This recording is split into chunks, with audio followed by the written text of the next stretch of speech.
অনেকে বলে যে এত খারাপ দেশের অর্থনীতি, এত খারাপ, এত ভঙ্গুর, যেখানে সব ইন্ডিকেটর নিম্নগামী, সেখানে আপনারা একটা এত বড় বাজেট দিচ্ছেন।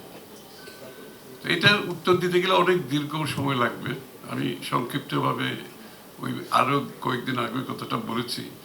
আমরা ছোটবেলায় যখন নলকূপে, খেয়াল আছে আপনাদের, আমরা নলকূপ যখন চাপতাম পানি আসতো, মাঝে মাঝে পানি আসতো না নলকূপে।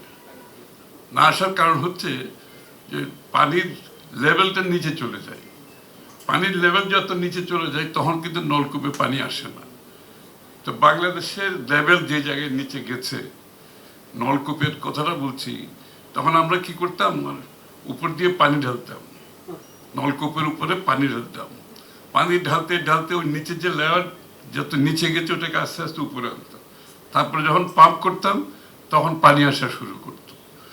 তো এই এক্সাম্পলটা এই জন্য দিলাম, লেভেল যেখানে গেছে আমাকে তো পানি ঢালতে হবে, পানি ঢালতে ঢালতে লেভেলে আনতে হবে, তারপর পাম্প করলে পানি বের হবে নলকূপ দিয়ে।